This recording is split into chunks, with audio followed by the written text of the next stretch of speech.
다 함께 찬송가 528장 예수가 우리를 부르는 소리 찬송하시겠습니다.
오늘 선생님이 이야기해야 할 성경 말씀은요.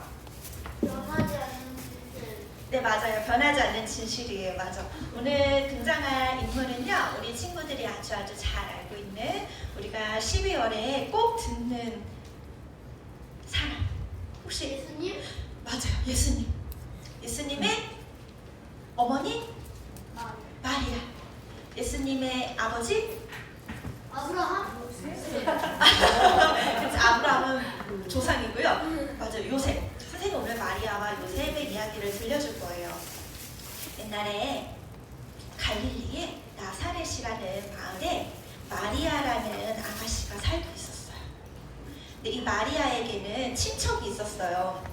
엘리사벳이라는 친척이 있었는데 이 엘리사벳은 나이가 많이 들고 아기를 가질 수 없는 여인이었어요. 근데 이 엘리사벳에게 하나님의 놀라운 은혜로 아이를 갖게 되었어요. 엘리사벳이 이제 임신한 지 6개월이 되었을 무렵에 천사가 마리아를 찾아왔어요.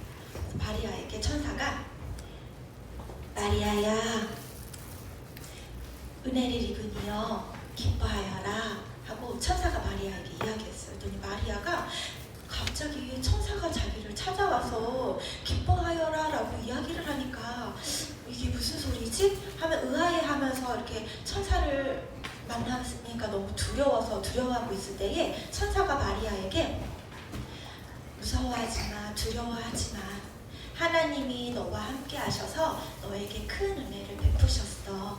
너가 아들을 낳으리니 그 아들의 이름을 예수라고 지어라 하고 천사가 마리아에게 이야기했어요. 그랬더니 마리아가 저는 아직 결혼을 하지 않았는데 제가 어떻게 아이를 낳을 수 있겠습니까? 하고 이야기하자 천사가 마리아에게 하나님의 크신 능력이 너를 감싸주실 거야. 그래서 성령으로 너가 아이를 갖게 될 거야. 이 친척 엘리사벳도 아이를 갖지 못하는 여인인데 지금 아이를 가진 지 6개월이 되었단다. 그 말을 듣고 마리아가 저는 하나님의 여종입니다. 주님께서 말씀하신 그 일이 저에게 이루어질 것을 제가 믿겠습니다 하고 마리아가 이야기했어요. 그래서 천사가 안심하여서 이제 떠나갔어요. 마리아가 그렇게 천사를 만나고 나서 마리아가 우리 엘리사벳 언니를 엘리사벳 이모를 보러 가야겠다 해가지고 유대의 산골 마을로 마리아가 이렇게 열심히 걸음을 옮겨서 엘리사벳 집에 도착했어요. 똑똑똑 한 문을 열어서 엘리사벳을 보자마자 안녕하세요 엘리사벳 안녕하세요 하고 인사하니까 엘리사벳이 마리아를 보자마자 여인 중에 복을 받으니여 기뻐하라. 내 주의 어머니께서 나에게 찾아오시다니 무슨 일입니까? 하면서 엘리사벳이 마리아를 너무너무 기쁘게 맞아줬어요. 그러면서 또 엘리사벳이 하는 말이 내 뱃속의 아이가 당신의 목소리를 듣고 지금 기뻐서 뛰놀고 있다고 마리아에게 그렇게 이야기를 하였어요. 그래서 마리아가 엘리사벳의 이야기를 듣고 너무 감격에 큰 감동에 빠져서 여호와를 찬양합니다 하면서 그 시간 자기의 비천함을 돌보시고 나를 영화롭게 하시고 나를 후세 사람들이 자기를 아름답다 복되다 할 것임을 이렇게 찬양하기 시작했어요. 그러면서 마리아가 엘리사벳 집에서 3개월을 같이 머물렀거든요. 근데 그 3개월 동안 엘리사벳이 우리 남편 사가랴가 천사를 만난 이야기, 천사를 만나서 말을 하지 못하였다가 지금 말을 하지 못하는 이야기, 그리고 또 마리아가 천사가 자기를 찾아온 이야기 하면서 두 여인이 다 이렇게 하나님의 은혜를 입은 이야기를 충만하게 나누고 3개월 후에 마리아가 이제 자기 집으로 돌아가요. 이제 집으로 돌아왔으니까 마리아가 그 요셉이라는 다윗의 가문의 후손과 약혼을 했거든요. 결혼을 하기로 약속을 했거든요. 그러니까 마리아가 집에 돌아왔으니까 요셉이 찾아왔을 거 아니에요? 요셉이 찾아왔을 때에 마리아가 이렇게 이야기했었을 것 같아요. 요셉 잘 지내셨어요? 저는 제 친척 엘리사벳을 만나고 왔어요. 그러면서 그동안 자기에게 어떠한 일이 있었는지 이제 자기의 예비 신랑, 예비 남편 요셉에게 막 이야기를 했을 거예요. 근데 요셉이 마리아의 이야기를 들었는데 세상에 이런 일이? 하면서 이제 요셉의 상식으로는 아마 이해가 잘 되지 않았었을 것 같아요. 성령으로 잉태한다니 이게 무슨 일이지? 이런 일이 있었나? 이전에 이런 일이 있었나? 마리아가 하는 말이라 내가 반박하지 못하겠지만 그래도 나는 아직 좀 이렇게 요셉의 머리에 물음표가 땡땡땡 이렇게 심어졌어요. 그래서 마리아가 자기는 너무 신이 나서 요셉에게 이야기했는데 이렇게 자기의 마음과 동일한 마음으로 기뻐하지 못하는 요셉을 보면서 마리아가 조금 속상했을 것 같아요. 그렇지만 마리아가 요셉 날 사랑한다면서 어떻게 내 말을 하나도 안 믿어줄 수가 있죠? 이랬을까요? 아니요. 맞아, 이러지 않았었을 것 같아요. 아니면 요셉 어떻게 내 말을 하나도 안 믿어줄 수가 있어요? 엉엉 울었을까요? 아니요. 안 그랬을 것 같아요. 요셉은 아니 마리아는 아마 그때 그렇게 생각했을 것 같아요. 그냥 멍하니 서 있는 거 아니에요? 선생님은 우리 교회 이현주 원사님께서 예전에 김영모 집사님한테 제가 조금 더 기다릴게요 라고 말을 했었거든요.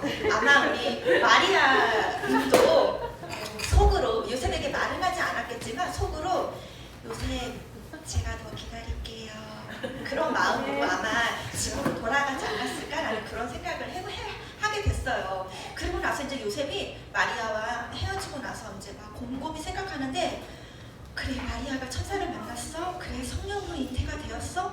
아들을 낳을 거야? 근데 엘리사벳이 임신했다는 거는 나도 알고 있어. 그런데 어떻게 마리아가? 옛날에는 결혼을 약속하고 나서 되게 몸가짐을 조심했어야 됐어요. 그래서 결혼 전에 임신을 했다는 게 알려지면 그때의 법으로는 이렇게 돌에 맞아서 죽을 수 있는 그런 그 당시의 상황이었었거든요. 그래서 요셉이 마리아를 돌에 맞아 죽게 할 수는 없는데 어떡하지? 그렇다고 내가 마리아와 결혼을 해야 할까? 그것도 아닌 것 같아. 요셉이 마음이 갈팡질팡 이랬다 저랬다 하고 있었어요. 그럴 때 오늘 깨뜨렸어요. 아니요, 깨뜨렸어요. 그때 요셉을 찾아온 어느 누가 찾아왔을까요? 요셉에게? 엘리사벳? 요셉을 누가 찾아왔을까요? 마리아. 천사. 그렇지. 천사가 요셉을 찾아왔어요. 그러면서 천사가 요셉에게 하는 말이 다윗의 자손 요셉아, 너 다윗의 자손이야. 너에게서 왕의 후손이 나올 거야. 너에게서 이 나라를 다스릴 왕이 나올 거야.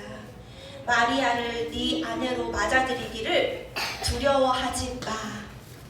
그 아이는 성령으로 잉태되었고 그 아이의 이름을 예수라 하고 그 아이가 장차 다윗의 왕자를 물려받을 것이고 이 이스라엘을 다스릴 거야. 그가 야곱의 나라를 영원히 다스릴 거야. 그는 거룩한 하나님의 아들이라 불릴 거야 하고 천사가 요셉의 어지러운 마음에 찾아와서 이야기해줬어요. 천사를 만난 요셉이 어땠을까요? 아직도 마리아와 결혼하기가 무섭고 두렵고 막 그랬을까요? 요셉이 천사를 만난 후에 당장 마리아와 결혼을 하여서 가정을 이뤘어요. 그리고 요셉이 마리아를 찾아와서 아마 이렇게 고백하지 않았을까요? 마리아, 미안해. 내가 당신의 말을 못 믿는 건 아니지만 내 상식으로는 이해할 수 없어서 내가 당신과 같은 마음으로 기뻐하지 못했었던 것 같아. 근데 나도 이제 당신이 만났던 그 천사를 나도 만났어. 이제 우리에게 일어난 이 놀라운 일을 나도 믿어. 나도 하나님의 놀라운 일을 이제 내가 온전히 믿어. 우리 같이 그 하나님의 놀라운 일 가운데 우리 더 기쁨으로 더 믿음으로 순종하며 나아가자 하고 마리아와 요셉이 이렇게 서로를 다독이며 서로의 믿음을 칭찬해주고 격려해주고 우리가 앞으로 걸어가게 될, 우리가 앞으로 이뤄가게 될 하나님의 그 놀라운 계획과 그 일들을 찬양하면서 기뻐하지 않았을까 하는 그런 마음을 선생님이 품게 되었어요. 그러면서 선생님이 생각했던 건 무엇이었냐면요, 마리아가 자신이 천사를 만난 이야기 그리고 자신에게 일어난 이야기를 자신의 가장 사랑하는 요셉에게 이야기했을 때 그 마음을 처음에는 거절당했었어요. 만약에 우리가 윤희가 형아한테 형아 나 학교에서 이런 일이 있었다 하면서 막 있는 사실을 막 얘기했어요. 근데 건영아가 그 이야기를 듣더니 말도 안 돼 막 이렇게 얘기하는 거예요. 그럼 윤희의 기분이 어떨까요? 우리 윤희는 형아가 그러잖아요. 그러면 아니 진짜라고, 진짜 그런 일이 있었다고, 왜 내 말을 안 믿어주는 거야 하면서 막 이렇게 분을 내고 화를 내거든요. 근데 마리아는 분을 내거나 화를 내지 않았죠. 우리 윤희의 마음이 분을 내고 화를 내는 마음이었어요. 근데 시간이 점점 흐르면 그 마음은 변하지 않고 그대로 있을 마음일까요? 아니면 점점 희미해지고 변할 마음일까요? 변할까요? 안 변할까요? 맞아요. 변해요. 내가 화났던 마음, 내가 속상했던 마음, 내가 기뻤던 나의 순간의 감정은 시간이 흐르면 어느새 그 감정은 사라지고 변하고 없어요. 그래서 우리의 사라질 감정, 나의 사라질 화, 분노, 억울함 이런 것들에 집중하는 것이 아니라 마리아처럼 내가 조금 더 기다릴게요. 마리아처럼 변하지 않는 진실, 변하는 나의 마음이 아니라 변하지 않는 진실. 하나님께서 우리를 사랑하신다는 사실, 예수님이 우리를 너무 사랑하셔서 십자가에서 돌아가셨다는 그 사실, 그거를 바라보면서 우리가 소망해야 할 것, 우리가 쫓아야 할 것을 더 바라고 소망하고 그 믿음을 향해 더욱더 걸어가는 우리 예비교회 모든 어린이, 청소년, 모든 성도님들이 되시기를 바랍니다. 우리 주제 말씀 한번 같이 읽고 제가 기도할게요. 시작! 우리는 보이는 것들의 시선을 고정시키는 것이 아니라 보이지 않는 것들의 시선을 고정합니다. 이는 보이는 것은 한순간이지만 보이지 않는 것은 영원하기 때문입니다. 아멘. 하나님, 영원하나요? 하나님 감사합니다. 요셉과 마리아의 이야기를 통해 그리고 요셉과 마리아의 마음을 들여다보는 시간을 가졌습니다. 하나님, 우리의 마음은 지금 당장은 우리의 감정, 우리의 기분이 영원할 것 같지만 시간이 흐르면 우리의 순간의 감정은 곧 사라지고 말 감정입니다. 하나님, 그렇기에 마리아의 기다려주고 인내했던 그 마음처럼 우리가 변하는 우리의 마음에 집중하는 것이 아니라 변하지 않는 사실, 하나님께서 우리를 사랑하신다는 것, 하나님께서 우리를 사랑하실 때 끝까지 사랑하신다는 것, 하나님이 우리를 기다려주시는데 끝까지 기다려주신다는 그 진실에 우리의 마음과 우리의 시선을 더 집중하길 원합니다. 그래서 내가 살아가면서 겪게 되는 여러 가지 감정들 앞에 내 감정만 바라보느라 주변을 상하게 하고 나의 마음을 다치게 하고 상대방의 마음을 다치게 하는 우리가 아니라 하나님의 그 마음, 우리를 보시는 하나님의 그 시선에 우리의 마음을 맞추고 우리의 눈도 맞출 수 있도록 하나님 인도해 주세요. 그래서 우리에게 이뤄가실 하나님의 거룩한 소망을 따라 우리도 변하지 않는 진실을 향하여서 우리의 믿음과 우리의 사랑과 우리의 마음을 드리며 나아갈 수 있도록 도와주세요. 그렇게 우리를 이끌어 가시고 인도해 가실 하나님을 기대하며 찬양합니다. 이 모든 말씀 사랑이 많으신 예수 그리스도의 이름으로 기도합니다. 아멘. 오늘 다 같이 우리 교동문 116번 강림절 두 번째 우리 교독의 말씀을 함께 교독하시겠습니다. 이새의 줄기에서 한 싹이 나며 그 뿌리에서 한 가지가 나서 결실할 것이요 그의 위에 여호와의 영이고 지혜와 총명의 영이요 모략과 진리의 영이요 지식과 여호와를 경외하는 영이 강림하시리니 그가 여호와를 경외함으로 즐거움을 삼을 것이며 그의 눈에 보이는 대로 심판하지 아니하며 그의 귀에 들리는 대로 판단하지 아니하며 공의로 가난한 자를 사랑하며 정직으로 세상에 경건한 자를 판단할 것이며 그의 입에 막대기로 세상을 치며 그의 입술에 기운으로 악인을 죽일 것이며 공의로 그의 허리를 삼으며 진실로 그의 몸의 띠를 삼으리라. 그때에 이리가 어린 양과 함께 살며 표범이 어린 염소와 함께 누우며 송아지와 어린 사자와 살찐 짐승이 있어 너희 아이에게 들으며 암소와 곰이 함께 먹으며 그것들의 새끼가 함께 엎드리며 사자가 소처럼 풀을 먹을 것이며 젖 먹는 아이가 국사의 공에서 장난하며 젖될 어린아이가 국사의 돌에 손을 넣을 것이라. 내 거룩한 산 모든 것에서 해됨도 없고 상함도 없을 것이니 이는 물이 바다를 덮는다시 여호와를 아는 지식이 세상에 충만할 것이니라. 그날에 이새 뿌리에서 한 싹이 나서 만민의 기치로 설 것이요 열방이 그에게로 돌아오니 그가 거한 곳이 영화로우리라. 아멘. 오늘 시간 다 같이 봉헌 찬송 176장 봉헌 찬송 176장 부르시면서 봉헌위원 조율 아동의 귀한 헌신을 통해서 예물 주님 앞에 올려드리겠습니다.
내려오신 아버지 하나님, 표면적 그리스도임에 스스로 속지 않게 하시고 날마다 주님 앞에 보혈 구속의 은혜의 백성임을 감사로 기억하며 삶 속의 보혈 백성으로 영혼 육의 삶으로 살아가게 하옵소서.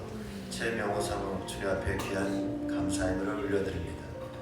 우리의 인생이 물질로나 나의 노력으로나 나의 마음의 정욕으로나 사망 앞에서 비겁함으로나 모두 죽을 수밖에 없고 모범이 되지도 못하는 비열한 그런 족속일 수밖에 없는 인생들에게 그리스도 예수의 보혈의 사랑을 또한 예배와 감사와 주님 앞에 예물의 삶을 우리들에게 허락하여 주셔서 오늘 우리의 예배가 주님으로 집중되고 주님의 은혜로 다시 한번 채워줄 수 있는 믿음의 예물의 백성 되게 하여 주시니 감사를 드립니다.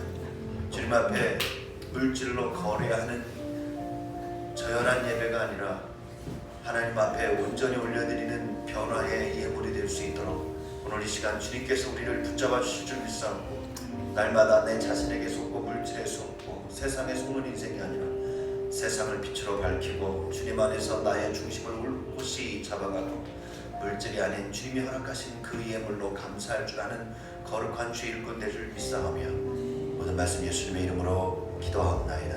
아멘.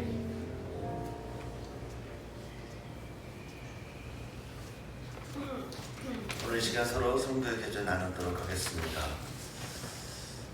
물질이 아닌 예물로 삽시다. 이렇게 인사하겠습니다. 물질이 아닌 예물로 삽시다. 물질이 아닌 예물로 삽시다.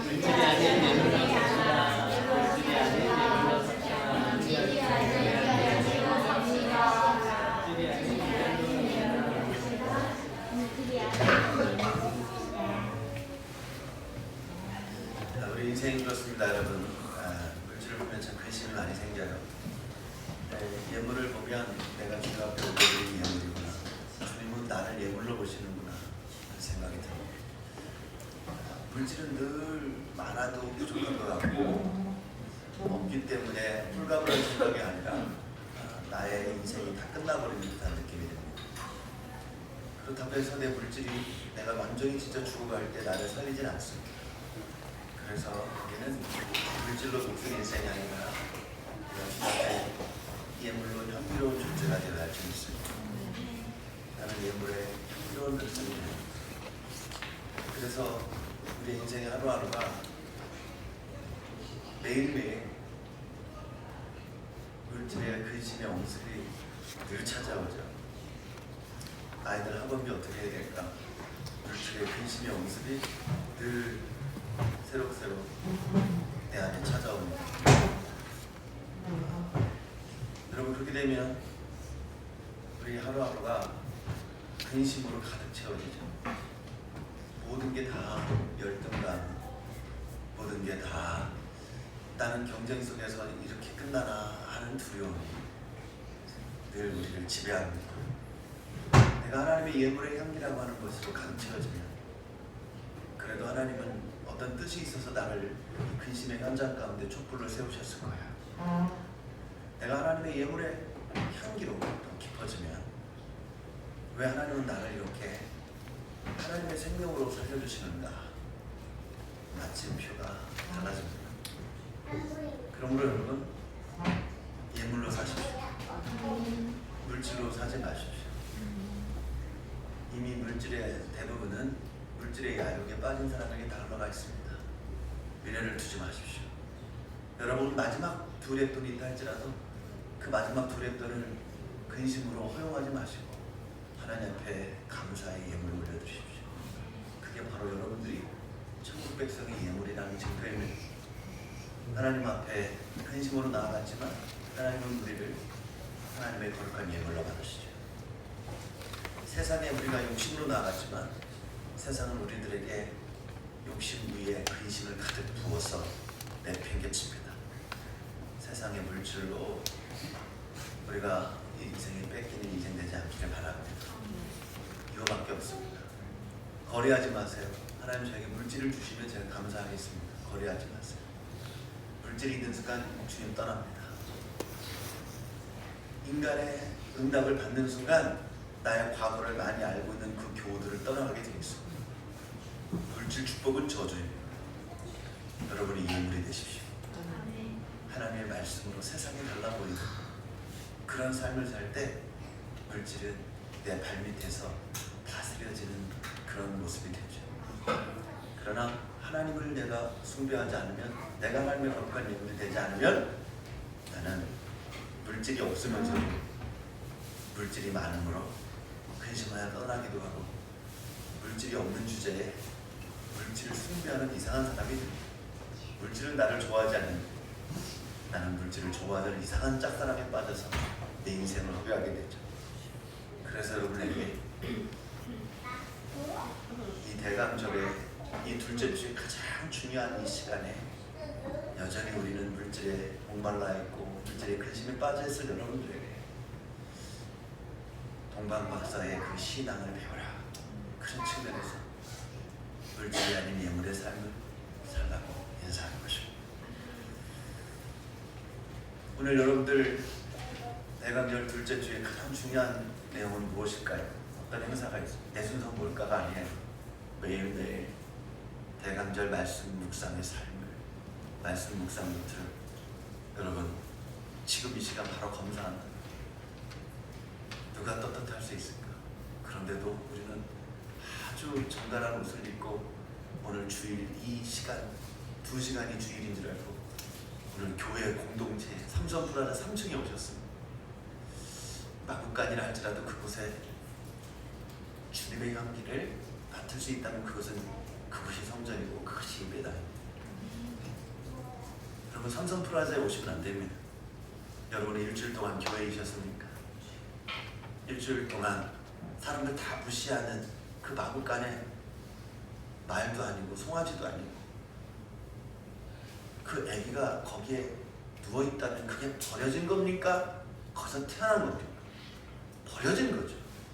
우리가 그렇게 버렸습니다. 그것을 우리가 어떤 모습으로 한 주간을 또 살아내야 될지 많이 얘기해봤지만 많은 말도 필요 없고 간절히 얘기해봤지만 말하는 사람만 속타고 우리 인생은 여전히 교회로 깊어지지 못하고 있음을 우리는 직시해야 합니다.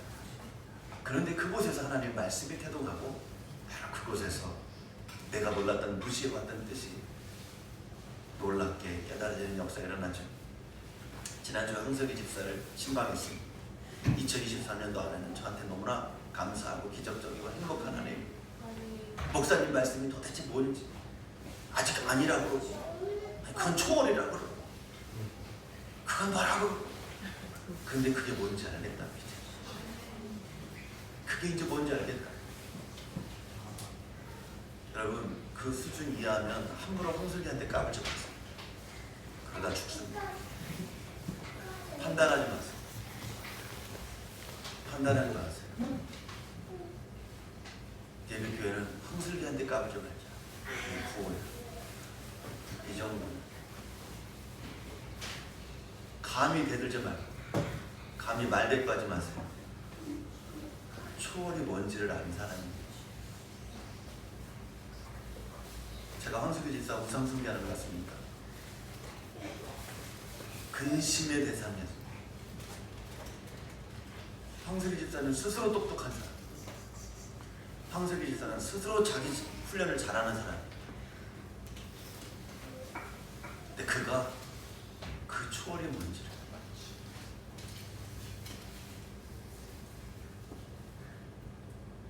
제가 황석희 집사를 무시하지 못한다는 얘기입니다. 제가 황석희 집사가 무슨 말만 하면 저도 눈물을 흘린다는 얘기입니다. 제가 얼마나 감사한지 몰라요. 세상은 속장들은 리더자들은 각자 자기 교주와 자기 신성화를 합니다.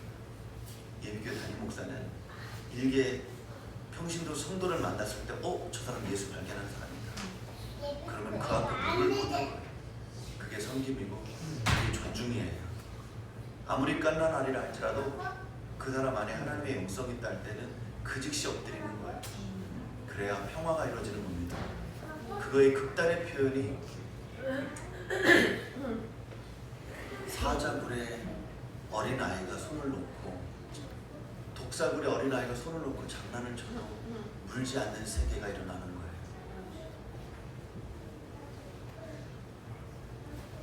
표억스러운 독으로 반응할 수밖에 없는 금수 주제이지만 그런데 거기에 사람이 들어갔을 때도 진정한 하나님의 평화가 독사도 구원받는다 그 얘기가 아니라 사람이 상상할 수 없는 평화가 이루어진다는 얘기입니다. 그게 진정한 기적이고 변화인 줄 믿습니다. 예비교회가 이런 교회로 되었습니다. 그렇게 자기 준비 잘하고 그렇게 또렷하고 나름대로 지혜가 있고 그리고 김진학 목사가 보기엔 저 정도면 훌륭한 평신도죠. 그렇지만 늘 마지막에 답답한 부분이 목사에게 있는 거예요. 우리 주님 보실 땐 저에게도 있겠지요. 그러나 그 주님의 사명권을 받은 목회권을 통해서 아직도 너한테 부족한 것이 있다. 마태주 시인의 얘기처럼 아직도 너에게 부족한 것이 있다. 나도 그렇다. 그러나 정죄하지 않고 서로 회개하는 교회로 가니 이 얼마나 감사하니. 주님의 사랑, 나태주 시인의 시처럼 오래 보아야 사랑스럽다. 예비교회 오래 우리 주님 말씀하시죠. 너도 그렇다. 황석기 집사, 다른 사람들과 다른 믿음의 백성들과 비교했을 때 별로 크게 떨어지지 않아요. 오히려 훌륭해요. 근데 진짜 하나님 앞에 내가 섰을 때 내가 이걸 아직도 모르고 살았었구나라고 회개하는 자가 돼요. 어떤 사람은 네가 그렇게 회개하니 진짜 나 기쁘다. 너는 뭐가 회개가 됐냐 이게. 황석기 집사가 저렇게 회개하고 깊어지니까 제 김 목사가 얼마나 기쁘겠어요. 회개하는 만큼 김 목사는 뭘 회개했냐. 회개는요, 회개하니까 너무 좋아, 잘했어, 회개 굿, 너도 회개해야지, 굿, 평가 아니에요. 예수 그리스도가 아버지의 뜻 앞에 우리를 대신해서 회개의 표본이 무엇인지를 알려주시는 거예요. 주님도 아버지 하나님 앞에 왜 나를 버리시냐고 말씀하실 정도로. 그러나 아버지의 뜻대로 앞서서 더 깊이로 순종으로 나가는 모습을 보였습니다. 예수를 믿는다는 건 누군가를 정죄하고 지적하는 것에 끝나는 게 아니라 나는 얼마나 하나님 앞에 깊어지는 존재예요. 여러분, 이건 처세가 아닙니다. 상부상조가 아니에요. 성령의 역사는 그곳에서 각자의 회개의 거리가 나오는 것이지 그 사람의 회개의 거리만 판단하고 경청하는 그런 어리석은 수준이 아닙니다. 잔치자리는 저 사람은 먹고 난 안 먹는 게 아니라 함께 하나님의 생명으로 같이 먹고 마시면서 하나님의 진정한 생명의 가치가 무엇인지를 나누는 것입니다. 할렐루야. 오늘 성도의 교제는 길게 안 하려고 했는데 진짜 여러분이 대강절 또 세월이 흘러갑니다.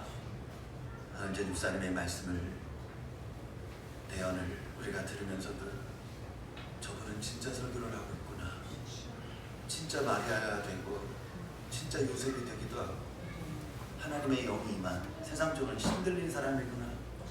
여러분, 어떤 칼날이나 어떤 권세가 들어와도 이게 굴복이 되겠습니까? 칼이 저 사람의 영권을 이길 수 있겠습니까? 그냥 그 삶인 거예요. 애쓴다, 용쓴다, 1시간, 2시간, 5분, 10분 자기 힘과 능력을 뽐내고 때우려고 애쓴다, 용쓴다의 모습이 아니잖아요. 지금 자기 자식들이 쳐다보고 있잖아요. 엄마가 설교하는 모습을요. 저 아이들이 결혼하고 장성해서 예수님을 생각할 때 어떤 모습일까요? 예수님이 그렇게 좋은 우리 엄마, 우리한테는 엄격하면서도 친절한데 그 중심은 예수 그리스도였어. 자신의 감정과 자신의 호기와 기호와 자신의 판단 속에서 이랬다 저랬다는 엄마가 아니라 우리 엄마는 공부를 가르칠 때도 밥을 해줄 때도 화를 낼 때도 기뻐할 때도 다 예수. 근데 그게 지겹거나 짜증나지 않았어. 그래서 더 신뢰가 됐어. 기예비교회예요. 기예비교회예요. 여러분, 이게 진정한 성도의 교제입니다. 함부로 황슬기한테 대들지 마라. 죽는 수가 있다. 저 사람은 2024년도를 어떻게 오늘 최고의 날, 저는 이 말을 사실은 죄송합니다만 처음 들어봤어요. 물론 제가 황슬기 집사한테 최근에 많이 좋아져서 이거를 20몇 년 동안 했어요. 근데 당사자 입으로 2024년도는 저한테 가장 행복하네요. 처음 들었어요. 제가 그래서 황슬기 집사를 함부로 할 수 없다는 모든 게 다 배움이 되고 신뢰가 되고 경청이 되더라고요. 담임 목사가 평신도를 만났는데 담임 목사가 긴장이 되고 경청이 되고 신뢰가 되고 설렘이 되더라고요. 아유, 이 사람 또 내가 뭘 가르쳐야 되겠네. 아직도 이것도 물론 필요하죠, 지도자는. 그러나 지도자가 교주가 되지 않고 교만해지지 않고 폭력가가 되지 않고 지도자도 겸손해지고 지도자도 뭔가 하나님 앞에 엎드리는 자가 되려면 어떻게 될까요? 상대방 안에 하나님의 영성이 무엇인지를 분별할 줄 알고 그것으로 나도 겸손하고 굴복할 줄 아는 사람이 될 때 서로 합력하여 선을 이루지, 세상은 그런 합력하여 선을 이루지 않습니다. 끊임없이 스승이고 끊임없이 제자이고, 예수 그리스도는 우리들에게, 제자들에게 너는 나를 총이라, 나는 너를 총이라 하지 아니하고 친구라 해주겠다 말씀하십니다. 이 생명의 진리까지 말씀하십니다. 마르크스가 말하는 평등의 개념이 아닙니다. 소유에 의한 평등이 아니라 그리스도의 대속의 은혜에 의한 평등이요 평화입니다. 할렐루야. 공산주의 평등도 안 되는데 자본주의 평등이 되겠습니까, 여러분? 자본주의에서 무슨 평등이 됩니까? 공산주의 평등도 실패는 어떻게 자본주의에서 평등이 될 수 있겠습니까? 어떻게 자본주의 개념에서 예배를 드리고 예물을 드리려고 합니까? 그러니까 다 가짜인 겁니다. 그러니까 부자 청년인 겁니다. 부자 청년이 예물을 찔끔 드리겠습니까? 부자 청년은 돈이 많은 거로 얼마나 율법에 의해서 물질을 철저히 잘 지켰습니까? 내 구원과 뭡니까? 그러니 우리는 어떻게 했습니까? 부자 청년도 그런데 우리는 더 어떻게 했습니까? 베드로의 질문입니다. 우리는 어떻게 또 구원받으란 말입니까? 이렇게 말씀을 보셔야죠. 부자 청년 되면 안 됩니다, 여러분들. 어떻게 그런 말이 나옵니까? 부자 청년도 안 됐다는 얘기입니다. 근심했다는 얘기입니다. 그러면 우리는 어떻게 해야 되냐는 얘기입니다. 어려서부터 율법을 철저히 지키고 예물이란 예물은 더군다나 물질 힘으로 지켰습니다. 주님이 발견합니다. 너에게 오히려 부족한 것이 있어. 이걸 우리가 받아들여야 돼. 이 예수님의 음성을 통해서 우리가 깨닫는 거예요. 제가 공부를 열심히 했지만 어머나 이 부분이 나한테 숙제네. 내가 뭔가를 노력을 했는데 야, 이 부분은 또 우리의 과제구나. 내가 오늘 말씀 이렇게 들었는데 이 부분에서 내가 또 순종이 부족했구나. 이럴 때 놀라운 평화의 역사가 일어나는 줄 믿습니다. 아멘. 교만한 게 꼴 보기 싫어가지고 야, 너 겸손해, 이 문제 틀렸잖아, 이런 정죄를 위해서 부족함 발견하는 얘기가 아닙니다. 이건 도덕입니다. 예수 그리스도의 생명은 도덕 수준이 아닙니다. 나의 부족함을 더 발견했을 때 겸손뿐만이 아니라 감사가 찾아오는 거예요. 이거 몰랐으면 어떡할 뻔했어 도대체. 아세요? 그러므로 황슬기한테 까불지 마라. 그걸 발견해가는 사람이더라고요. 여러분, 김진환 목사한테 잘해라 이거는 좀 다른 목사로 볼 때 이상한 거지만 예비교회 일개 평신도를 통해서 말하라는 건 저 목사님은 적어도 은퇴할 때까지 교주는 안 되겠구나. 이걸 발견하세요. 대부분 어떤 목사들은요, 제가 동인찬양에 어떤 노숙자를 발견했는데 정말 너무 불쌍했습니다. 그래서 제 옷을 벗어주고 제가 뭘 줬습니다 막 이러잖아요. 그러면서 그 노숙자를 통해 자기가 높아지면서 목회를 하는 사람들이 있어요. 그거 조심하세요. 그거 벗어주지 말고 너한테 어디 부족한 게 있는데 역할을 바꿔. 네가 노숙자해. 그리고 그 노숙자한테 네가 돈을 다 줘가지고 노숙자들한테 돈을 나눠주라 그래. 너는 노숙자해. 예수님을 만나면 이런 발견이 일어나는 거예요. 예수님이 그냥 구원거리나 주려고 얘들아 이게 아니야. 네가 죽어. 사망의 권세에 3일 동안 죄인들의 삶이 뭔지를 네가 삶을 살아. 걔네들은 놔두고 네가 구원을 주지 말고 네가 구원을 받아봐봐. 죄악의 삶이 얼마나 힘이 들고 그 무지 가운데 뭐가 힘들지 알지 못하는 삶. 그리고서 나는 영원한 사망 가운데 묻힌다는 게 얼마나 억울하고 힘든지도 모르는 죽음의 삶을 예수님이 감당하셨다는 겁니다. 이걸 우리가 분별하는 성도들이 되길 원합니다. 이 영성이 들어올 때 대강절의 말씀 묵상의 삶은 대강 지나가지 않는다. 그냥 하세요. 하겠어요. 그렇게 23년이 흘러갔습니다. 그런데 굳이 막 하라고 안 하는데도 혼자서 그걸 준비해온 사람은 주보 페스티벌을 준비하는 재료의 성경제기가 됐죠. 이게 예배교회다. 지금 이 시간 우리 집사님들, 권사님들 나오시고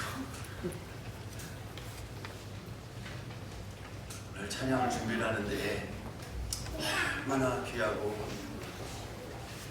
찬양 연습하는 소리만 들어도 이 찬양이 우리끼리만 듣기에는 너무 아쉽고 너무나 감사한 건 하나님이 되시기 때문에 하나님께 올려드리는 귀한 찬양, 우리 함께 이 예배를 통해서 여러분들과 함께 주님을 찬양하는 시간 되길 바랍니다.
귀한 찬양, 이 대강절에도 너무나 귀하게 감동이 되는, 하나님의 영광이 되는 찬양을 믿습니다. 이 시간 하나님의 말씀을 받도록 하겠습니다. 다 같이 일어나셔서 하나님 말씀 사사기 9장 7절에서 16절까지 있는 말씀, 사사기 9장 7절에서 16절까지 있는 말씀을 대독자와 함께 회중석에서의 교독하심으로 그 말씀을 받도록 하겠습니다.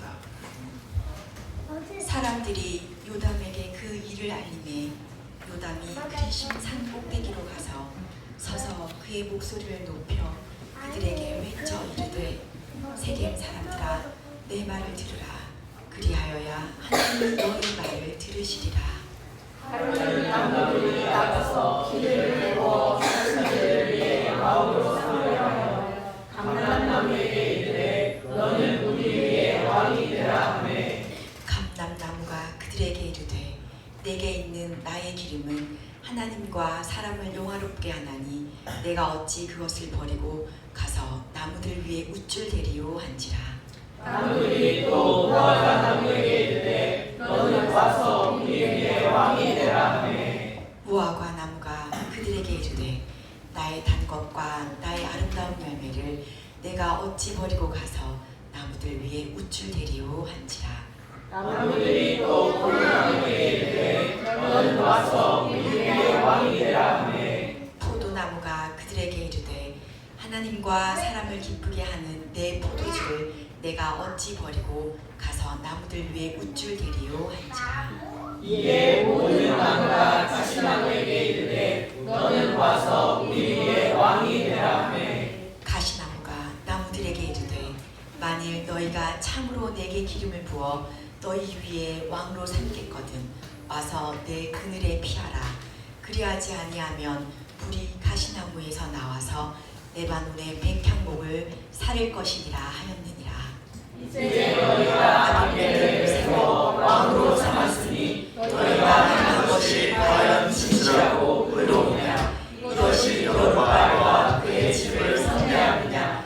이것이 그의 손이 행한 대로 우리에게 응답하느냐? 아멘. 자리에 앉으시겠습니다. 오늘 말씀을 위해서 함께 기도하겠습니다. 하나님, 우리의 기도와 또 우리의 예배와 우리의 찬양과 우리의 모든 것들이 하나님이 그리 원하셨던 거룩한 주님의 소원에 그 기쁨이 이루어지는 시간되게 하여 주옵소서. 이제 하나님께서 허락하시는 귀한 말씀을 우리의 마음 가운데 우리의 삶 가운데 받길 원하고 또한 점검받기를 원합니다. 하나님, 우리의 언어가 우리의 단순한 이기와 감정에서 연결된 그런 언어가 되지 않게 하시고 하나님의 태초부터 우리를 생명으로 지으신 하나님의 소원의 언어가 되어줄 수 있도록 주님, 그렇게 우리의 심령을 당신의 말씀으로 채워 주시옵소서. 그리고 얹힌 그리고 소화가 되지 않는 우리의 신앙의 모습이 아닌 주 예수의 말씀이 소화되어 우리의 세상의 빛으로 더욱더 깊어지는 심령들의 모습 되게 하여 주실 줄 믿사옵고 예수님의 이름으로 기도하옵나이다. 아멘. 오늘은 대강절 둘째 주 주일입니다. 교회로 벌써 두 번째 주로 시작이 되고 있습니다. 우리의 인생이라고 하는 것은 하나님의 말씀이 아니면 우리는 열심히 사는 모습은 있지만 언제 우리 주변에 또 우리 곁에 있었던 사람들이 제 과거의 기억으로만 사라져버리고 이 세상에서는 찾아볼래야 찾아볼 수 없는 그런 허무한 모습들의 삶의 일론입니다. 예수 그리스도의 그 사랑과 은혜가 내 안에 얼마나 귀하고 깊었으면 주님이 이 땅에 다시 오신다 하심에 대한 것을 우리 또 거룩하게 믿고 의지하면서 내가 바라고 내가 의지하고 내가 생각하고 내 육신으로 보고 판단했던 것들에 대한 기다림에 속임에서 벗어나 하나님의 그 은혜와 사랑을 더 깊이 만끽하고 주님이 다시 오실 때에 어떤 오심일까요? 그렇게 주님의 사랑으로 은혜로 살아낸 주님의 생명으로 이웃들을 위해 다가간 그런 사람들과의 진정한 만남이고 진정한 하나님 나라의 회복이며 또 주님의 거룩한 사랑과 축복으로서의 모두 다시 주님의 백성으로서 영원한 생명을 나누기를 위해서 불러주시는 진정한 초대임을 믿으시기 바랍니다.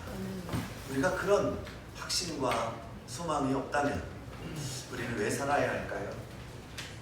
이별을 위해 살아가는 인생, 상실을 위해 살아가는 인생, 허물을 위해 지금의 현실을 소비해야 하는 인생이 되지 않겠습니까? 예수 그리스도의 이 땅에 다시 오심이 없다면, 예수 그리스도의 이 땅에 다시 오심이 주님의 거룩한 사랑과 그 은혜의 깨우침을 통해서 한순간 한순간 절망할 수밖에 없고, 한순간 한순간 물론 이기기도 하지만 늘 패배하고 실망하는 일들이 99%인 우리들, 1% 이 세상의 비교 속에서 승리가 많은 사람들 앞에서 나를 돋보이게 하는 그런 역할도 하더라고 하는 그거에 대한 선망 증세, 그거에 대한 중독 증세를 버리지 못하고 여전히 이 세상에서 동분서주할 수밖에 없는 인생들에게 99%가 어떻게 너희들에게 1%를 위한 희생이 될 수 있겠니? 너희들의 인생에 왜 너희들이 각본 짜놓은 그 1%의 중독의 야욕을 위해 99% 인생의 모든 것을 허무하게 다 내던질 수 있니? 예수 그리스도가 없으면 우리 인생은 100%가 될 수 없습니다. 예수 그리스도의 은혜가 아니면 이 세상의 모든 은혜들은 다 나를 위한 조건의 미끼가 되고, 은혜를 베풀었지만 은혜 때문에 나한테 경배하라고 사람들을 압제하는 권력의 하수인이 될 수밖에 없는 게 이 세상의 은혜입니다. 은혜를 베풀지도 못하고 은혜가 뭔지도 모르고 은혜를 다 갚지도 못하고 은혜를 사기쳐서 나의 권력을 내세우려고 했었던 모든 행위들이 오늘 이 세상의 물질주의로 만연되어 있습니다, 여러분.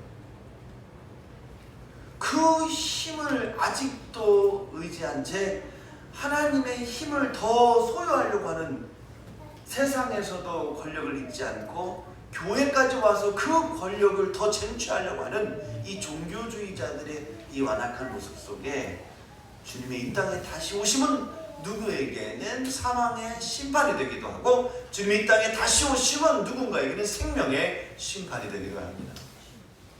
여러분들이 집에서 열심히 공부하고 있을 때 부모님이 오시는 거에 대해서 안 기쁘게 생각하지 않습니다. 그런데 내가 집안에서 딴짓하고 있으면 부모님이 온 거에 대해서 불쾌하고, 부모님이 온 것이 나한테는 아주 절망의 심판이 되기도 하죠.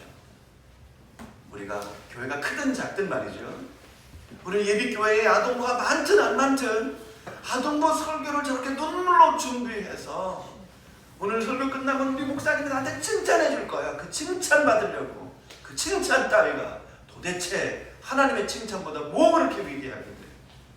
사람들이 칭찬이라는 건 사람들이 많이 모인 데서는 그게 되게 영광이 되지만, 사람이 별로 없는 데서는 칭찬을 하는 사람이 더 초라해 보이고 칭찬을 받는다고 해서 감격하지 않습니다. 사람에게 칭찬의 기준을 두면 이상한 권력의 논리로 사람들이 왔다 갔다 합니다.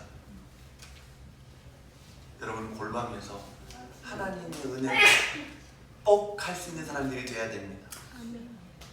나 혼자 뭔가 공부를 할 때 희열을 느낄 수 있는 사람, 나 혼자 선한 일을 할 때 누가 보지 않아도 이거 하나님이 이런 거 허락하지 않으면 누가 본다고, 나한테 무슨 이익이라고, 나도 한일의 태산인데 나는 오늘 이 자리에서 하나님의 선하심을 증거하는 자가 되었을까, 자뻑하는 자가 된다니까요. 누구나 다 1등할 수 있습니다. 매일매일 시간을 선용하고 나의 모름을 빨리빨리 발견하고 그 모름을 안무로 바꿔나가면 누구나 다 1등할 수 있습니다. 누구나. 그런데 아무나 1등하지 않습니다. 왜? 그 시간에 다 그렇게 살지 않기 때문이죠.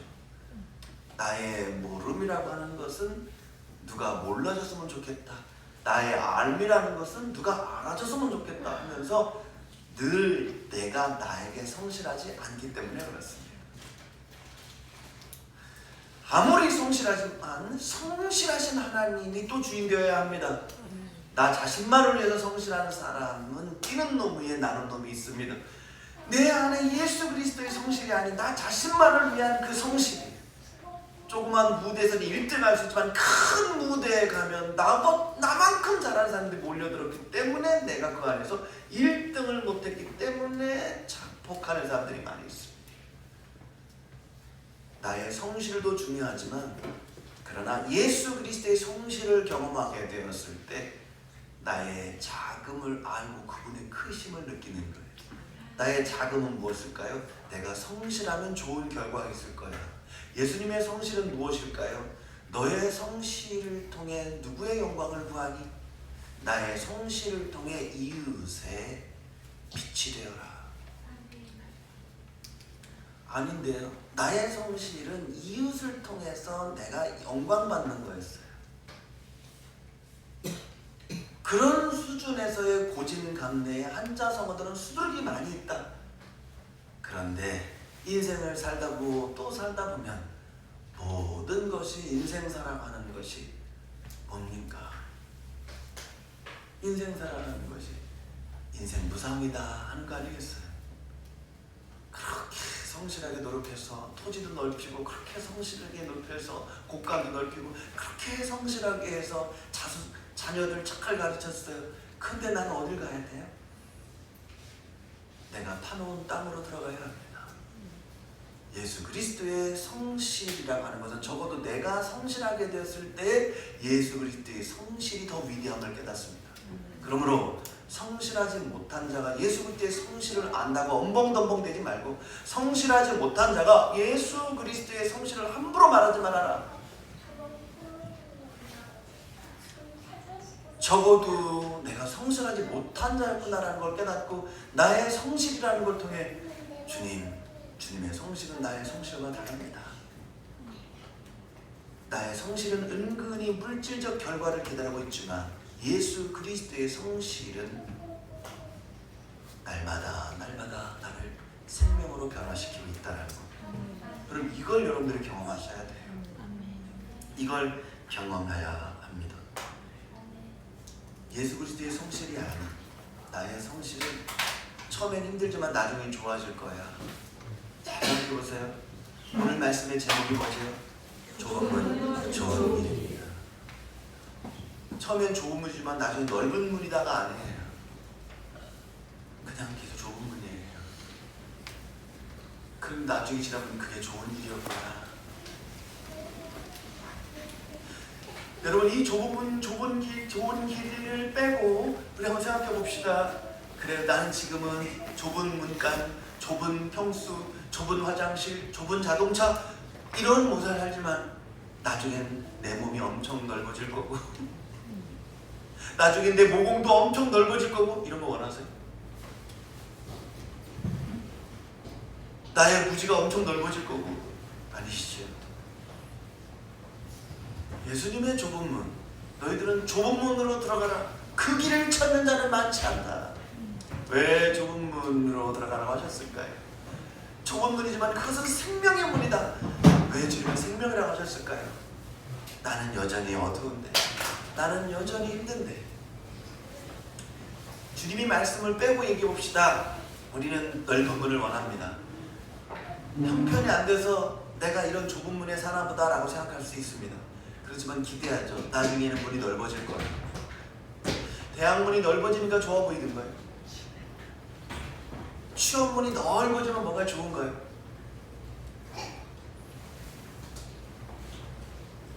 예수 그리스도의 좁은 문은 어떤 문일까? 세상 사람들이 좋아하지 않는 문입니다. 근데 거기서 생명의 문이다. 어떤 모습일까요? 예비교회가 큰 교회가 아니에요. 근데 저는 그 성도들의 고백을 통해서 너무나 하나님의 크신 사랑의 고백을 듣게 깜짝 놀라는 거예요.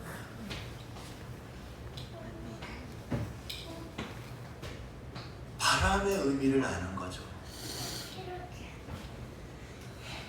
바람은 존재한다. 바람의 근원은 알 수 없다. 성령도 그렇다. 성령은 존재한다. 성령의 근원은 내 이해 범위 축은 아니다 하는 거예요.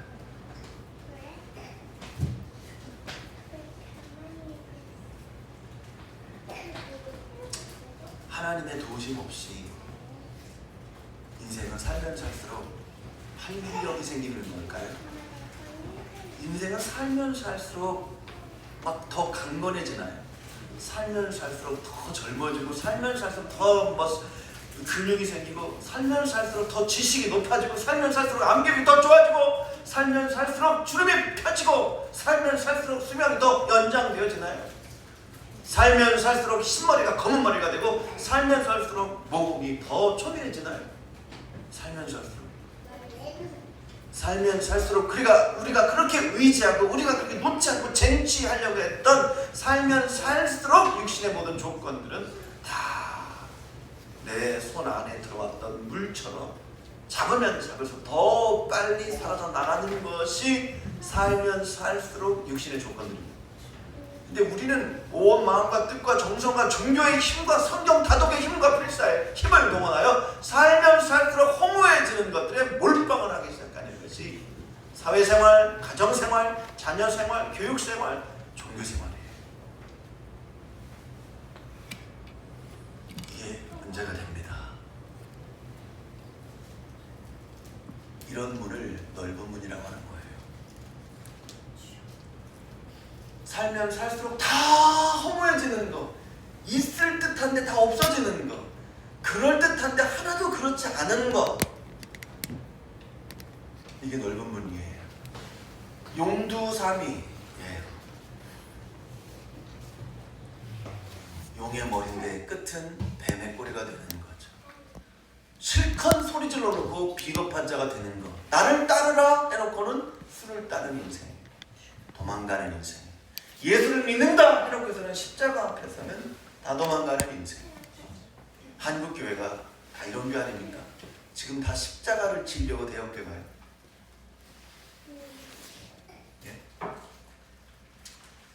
주님의 고난을 감당하기 위해 그 큰 대형교회 얼마나 많은 전기세가 낼까? 예비교회 전기세 아무것도 안 해. 난 큰 교회 전기세 내려고 난 정말 헌신하게 할 거야. 주님 나를 보내셔서, 나를 사용하셔서 아무도 찾지 않는 막 문일교회 날 부수소서 말이야. 여긴 주님의 사랑이 너무 넘쳐나. 저기는 주님의 사랑이 너무 없어. 난 주님의 사랑을 전하러 갈 거야. 저는 보내겠습니다. 같은 건 아직은 아니에요. 여러분들은 그 엄청난 말이죠. 고난의 현장을 뚫고 여기 너무나 쉽고, 그죠? 온유하고 겸손하고 가벼운 짐을 지려고 오신 분들이네요. 여기. 세상에서 볼 때는 여기는 좁은 문이에요. 오죽했으면 내가 조연준, 응? 넓은 문이라.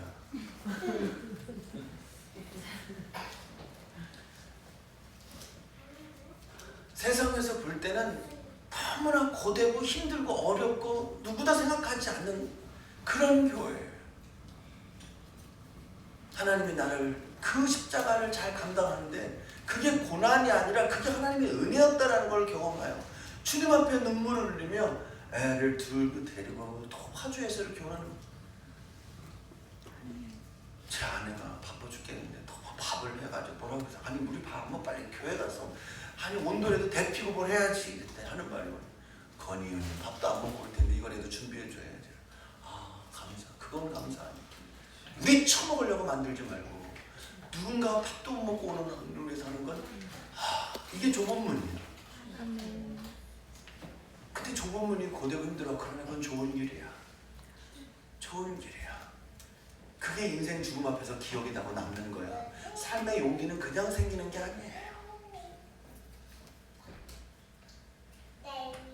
유성년 하나님 못 오시니까 또 끌차를 두고서 막 3층까지 엘리베이터도 없는데, 날씨가 오늘 너무 추운데 그거 다 올라오시는 거야. 좁은 길이죠. 좁은 문이야. 너무 힘들어. 뭐가 되고 갈 데가 여기밖에 없고 누가 가래서 왔고, 하지만 다음부터는 안 올 거고, 그 넓은 문이야. 여자는 우리 성도님들, 우리 여자 임원분들 나와서 찬양을 다 아침부터 애들 챙기고 다 엄마들이. 가만 가만히 보니까 청년부도 3명, 집사들도 3명, 청소년부도 다 333으로 가요. 삼위일체를 너무 좋아하는 3,000명을 좋아하시기 바랍니다. 우리 지호가 또 목사님을 잘 찍고 있어요. 그걸 빙자해 혹시 게임하는 건 아니죠? 이렇게 해놓고 목사님 촬영하는 것 같아서 게임하고 있습니다. 너무너무 이뻐요. 세상이 볼 때 아무도 가지 않는 길, 가지 않으라는, 여러분 거기에 반드시 보화가 있습니다. 여러분 책꽂이에 꽂혀있는 그 책 아무도 읽지 않으려고, 여러분들도 안 읽으려고 하는지 그 책을 보세요. 읽기 싫은 책을 보세요. 왜 읽기 싫었는가? 내가 어떤 한계에 봉착해 있다는 걸 발견하게 되지. 여러분 인생은 살면 살수록 깊어지는 게 있고요, 인생은 살면 살수록 거기서 거기구나, 헤어낼 것이 없구나, 그냥 저 물줄과 함께 나는 더 빨리 늙는구나 라는 걸 경험하는 것.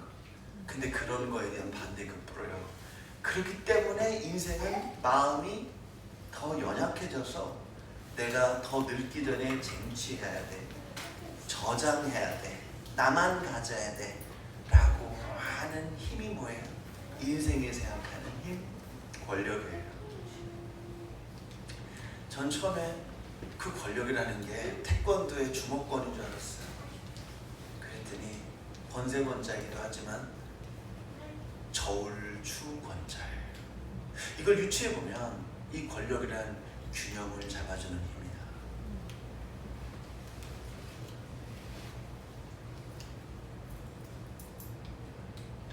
근데 이 권력이 하나님으로부터 부여받은 권력을 사명이라고 하고요, 국민으로부터 부여받은 권력을 민주주의라고 합니다. 근데 요즘의 모습들의 민주주의를 보면 국민들은 저 국회의원들에게, 대통령에게 왜 권력을 이양했을까?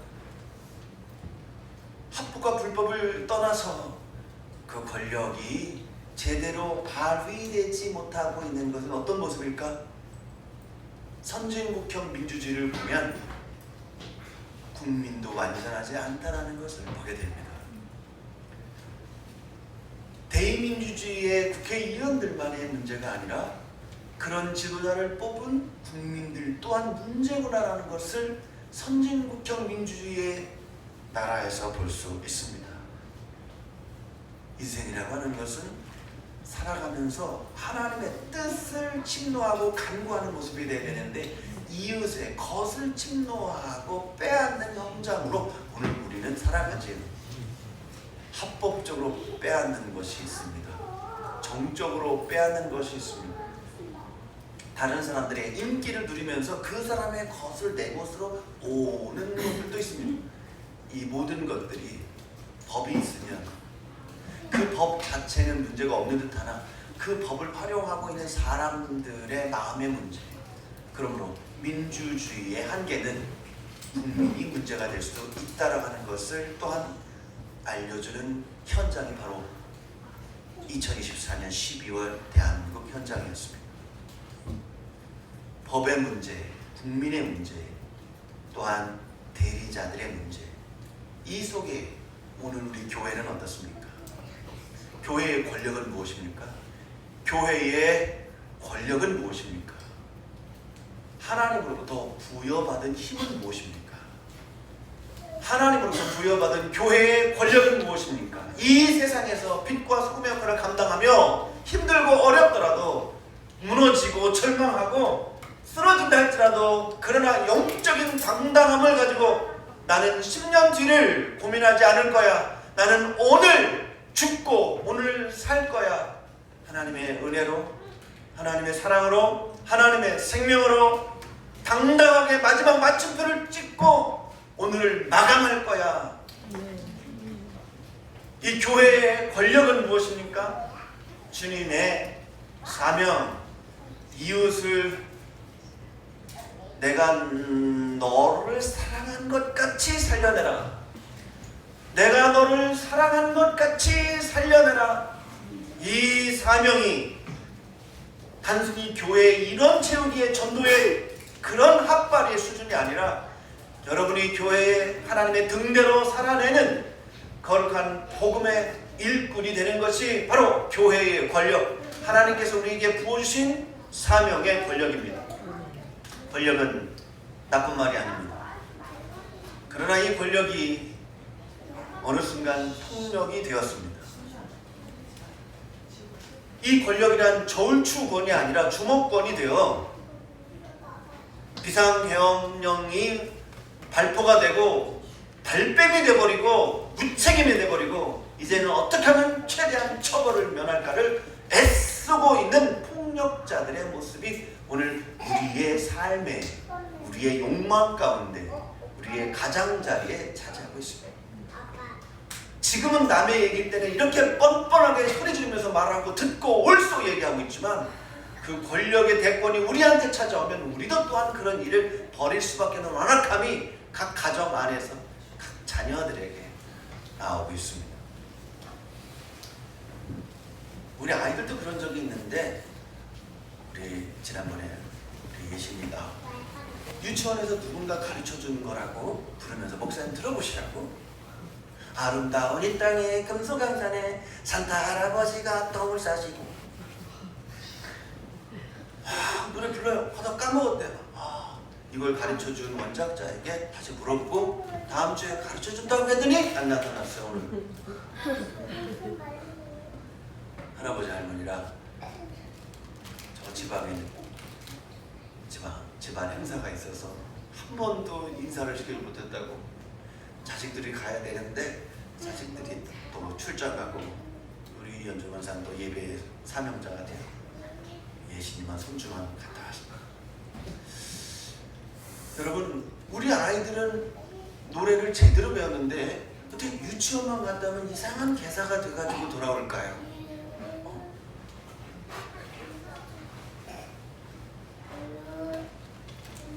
그런 모습들이 뭘까요? 분명히 우리 아내는 우리 사랑아 씨한테 아기 때 피자를 사준 적이 없고 치킨을 사준 적이 없는데 유치원에서 다 배우고 다 먹고 와요. 집에서 친환경 백날 얘기해보세요. 밖에 나가 다 셉니다. 이게 우리의 모습이죠. 여러분, 우리가 아무리 애쓰고 노력하고 뭘 해도 우리는 죄에 익숙한 존재입니다. 하나님의 권력이 무엇인지 철저하게 내 삶으로 주님을 바라보며 의지하지 않는 순간 우리는 세상의 권력 안에서 하나님의 축복이라고 착각하며 살아갈 때가 참 많이 있습니다. 주님의 사명의 권력으로 주님의 엠베서더로 우리가 살아가면서 주님의 명령 발표입니다. 생명을 믿으십시오. 사망에 연연하지 마십시오.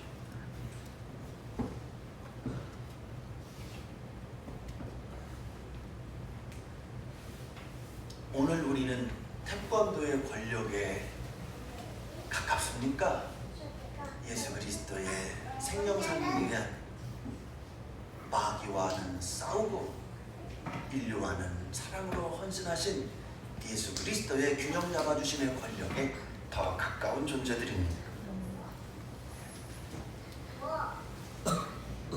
인자가 온 것은 섬김을 받으러 온 것이 아니라 도리어 섬기려 하고 많은 이들의 죄사함의 대속물로 인자는 이 땅에 왔다. 대속물로 나를 주려 함이니라. 마가복음 10장 45절에 있는 말씀. 이게 예수님의 권력입니다. 민주주의의 권력과 다릅니다. 주권은 국민으로부터 나오고 하는 헌법 1조의 시작의 이야기예요. 그런데 그 국민들이 누구에게 권력을 줄까요? 거기까지는 좋은 말 같습니다. 민주주의란 모든 권력과 주권은 국민으로부터 나온다. 너무 멋진 말입니다. 근데 요즘 국민들은 누구에게 권력을 줄까요? 나한테 자본의 이익을 주는 사람들에게, 자본의 이익을 나눠줄 사람들에게 권력을 줍니다. 그러므로 민주주의는 신본주의에 비하면 아직도 멀었습니다. 민주주의도 이렇게 피해가 있는데, 폐해가 있는데, 자본주의는 얼마나 더 큰 폐해가 있겠습니까? 창세기 1장 18절에 그러면 너희는 생육하고 번성하고 땅에 충만하고 정복하고 다스려라. 읽는 이마다 자기의 정욕의 중심에서 달라질 수 있습니다. 예수 그리스도의 십자가 고난의 다스리심, 예수 그리스도의 인류를 향한 죄에 대한 다스리심. 오늘 우리가 다스린다라는 말은 자기 부인을 말합니다. 자기 부인부터 할 줄 아는 게 자기를 다스리는 것이죠. 이것을 망각하고 세상과 교회는 마구 멋대로 돌아가고 있습니다. 오늘 본문은 사사시대에 300명의 용사를 가지고 수십만과 싸워 승리한 기드온의 그 엄청난 하나님 백성으로서의 승리, 항아리의 해프를 감추고 나팔을 불며 기습 공격에 들어가 미디안과의 전쟁에서 승리를 이끈 교회 학교 어린이들 학생들이 너무나 기뻐한, 그래서 기드온은 수많은 사람들이 자기네들의 왕이 되게 해달라고 열광적으로 간구할 때에도 내가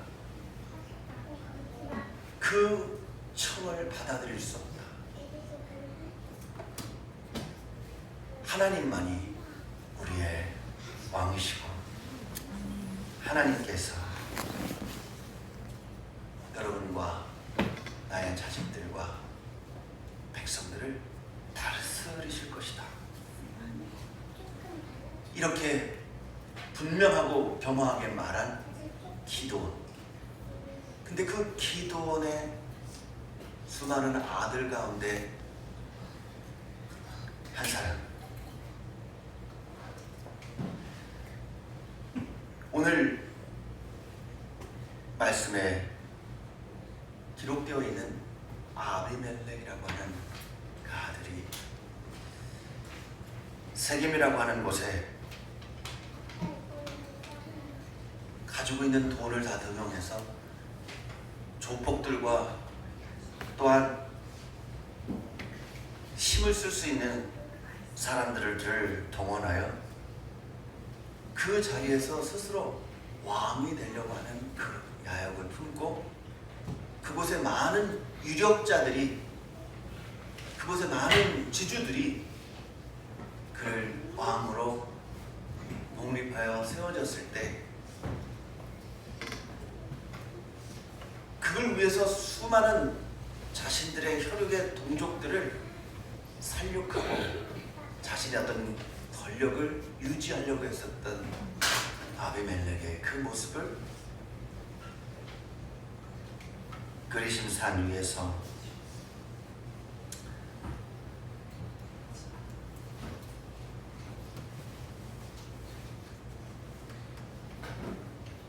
요담이라고 하는 그 아들이 한 우화를 제시하면서 하나님의 뜻을 전달하는 내용이 바로 오늘 본문의 내용입니다. 오늘 여러분들께서 이 교독한 이 말씀을 통해 우리가 보고 생각하고 느끼는 것이 여러분의 삶의 현장과는 별로 와닿지 않는 이야기가 될 수도 있습니다.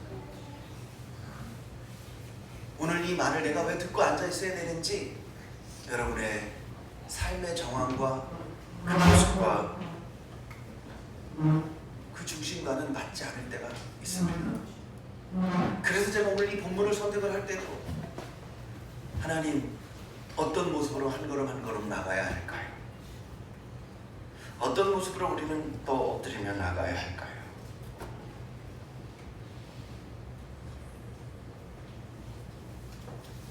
팔 절부터 그 예를 드는 것이 나무들에 대한 구하의 이야기입니다. 나무들이 나가서 기름을 부어 자신들의 왕으로 삼으려 해서 첫 번째 감람나무에게 왕이 되게 해달라고 이야기할 때 감람나무가 나무들에게 이렇게 말했다. 나의 기름은 하나님과 사람을 영화롭게 한다. 나는 왕이 되는 게 나의 권력, 나의 목표, 나의 목적이 아니라 하나님께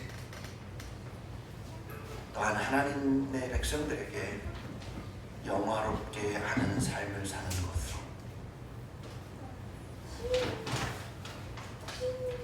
나무들 앞에서 나는 우쭐대지 않을 것이다 라고.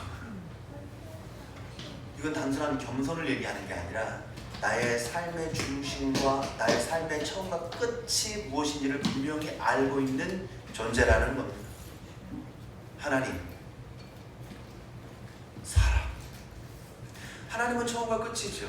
하나님과 하나님의 처음과 끝을 단순히 하나님의 처음과 끝 이런 게 아니라 이것이 내가 사람들에게 어떤 덕이 되는 것, 이것이 내가 사람과 사람 사이에 어떤 기억이 되는 것, 이것이 나와 하나님과의 관계에 어떤 통로가 되는가. 하나님을 주인으로 섬기는 사람, 하나님을 처음과 끝으로 놓는 사람은 나와 하나님과의 관계, 나와 이웃과의 관계, 이웃과 하나님의 관계가 불통되지 않는 삶을 사는 것, 불통되지 않는 삶을 사는 것, 그게 비록 좁은 문이지만 좋은 길입니다. 나와 하나님과의 관계, 나와 이웃과의 관계, 이웃과 하나님과의 관계에 내가 불통이 되지 않는 삶을 살게 하는 것, 그게 바로 처음과 끝을 하나님으로 높이는 자의 모습입니다. 내가 하나님을 믿는다, 처음과 끝은 하나님이시다 하면서 나와 이웃과의 관계가 불통이 되고 나와 하나님과의 관계가 불통이 되고 이웃과 하나님 관계에 내가 방해가 된다면 나는 지금 하나님 믿고 있지 않습니다. 감람나무의 열매를 통하여 감람나무는 어떤 정체성을 가지고 있느냐라는 거죠. 지금의 교회들이 어떤 교회입니까? 분명한 것은 한국 교회와 한국의 백성들, 국민들에게 한국 교회는 하나님의 살아계심을 소통되게 하는 통로로 교회가 살아가고 있나요? 예배교회 성도들의 삶을 모습을 보니까 저 교회의 모습만 보면 하나님이 살아가신 것 같아. 저는 이 교회의 성도들의 모습이라고 저는 자부합니다. 감람나무처럼 목회해야 합니다. 감람나무처럼 여러분의 삶의 모습도 점검이 되어야 합니다. 과정에 유혹이 있을 수 있고 근심으로 넘어질 수 있지만, 그러나 마침표는 내가 감람나무였나? 정말 내가 하나님을 믿고 의지하는 모습이었는가? 생각해 보아야 합니다.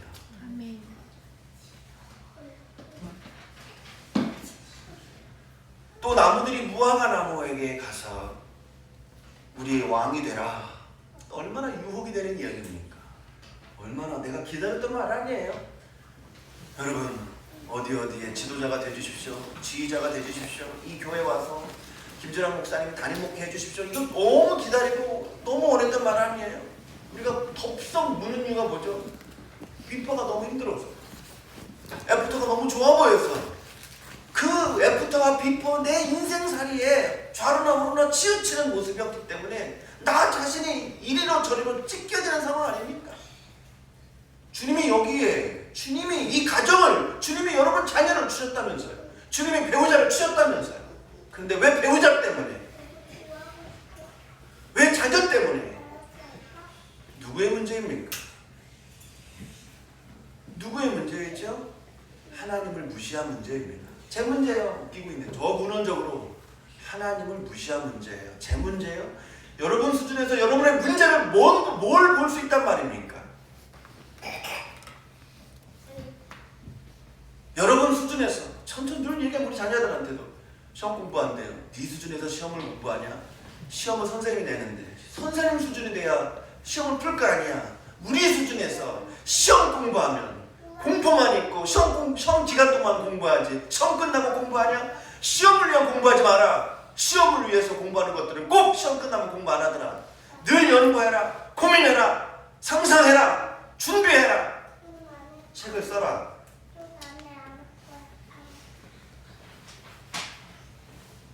시험 공부하지 마세요.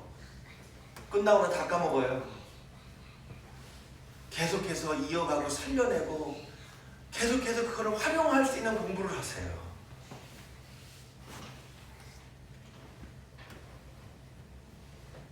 시험 100점 맞은 거 산 넘어 산이에요.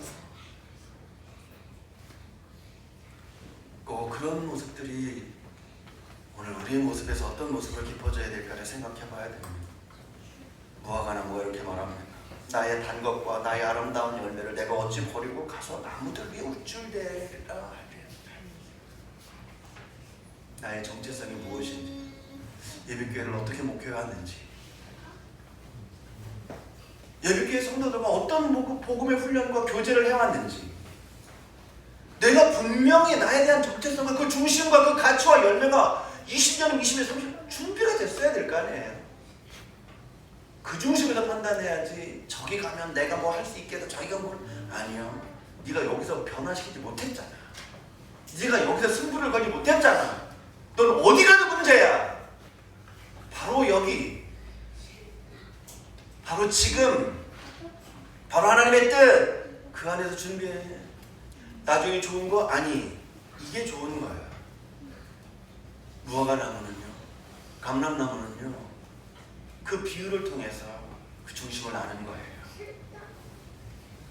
예비교회에서 1등이면요 전 세계 1등이라는 확신을 가지고 살아내는 거예요. 예수 그리스도는 나만 믿어요? 온 인류의 역사의 흐름을 통해서 다 믿어왔어요. 예수 그리스도는 우리의 구원의 수준과 다르다. 예수 그리스도는 우리의 지혜와는 다르다. 그럼 우리가 예수 그리스도의 구원과 예수 그리스도의 지혜를 믿잖아요. 그러면 그 지혜와 구원의 능력을 우리는 어떤 모습으로 내 삶의 열매를 통해까지 마침내 우려내야 되느냐 하는 거예요. 무화과나무 자체를 자랑하지 않습니다. 감람나무 자체를 자랑하지 않아요. 감람나무를 통해서 나오는 그 열매가 하나님과 백성들에게 어떤 영광이 되고 그 열매가 돈이 되는, 사람들이 나를 추앙하는 결과론을 말하는 게 아니에요. 여러분의 입이 있다면 입술에 열매가 있고 여러분의 삶이 있다면 삶의 열매가 있어요. 삶만 얘기하지 말아라. 아침에 밥 먹고 저녁 먹고 그게 아니라 여러분의 결과물이 있다고. 그건 향기예요. 인품이고 인격이에요. 바로 그것이 여러분 사람이라고 하는 몸뚱아리의 열매가 인격입니다. 품격이 됐다는 얘기예요. 사람의 품격이 됐다는 얘기예요. 사람의 품격은 누가 만들어요? 이웃들이 그 사람을 평가하는 품격이에요. 그냥 사는 게 아니에요. 그런데 내가 무슨 왕으로서의 오지랖을 떨겠느냐? 우쭐대리요 한지라.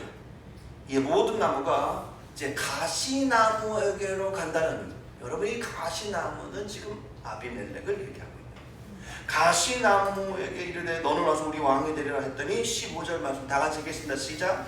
가시나무가 나무에게 이르되 만일 너희가 참으로 내게 기름을 부어 너희 위에 왕으로 삼겠거든 와서 내 그늘 피하라. 그리하지 아니하면 가시나무에서 나와서 내 너의 백합목을 살 것이니라 하였느니라.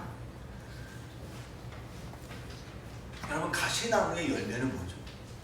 그냥 가시.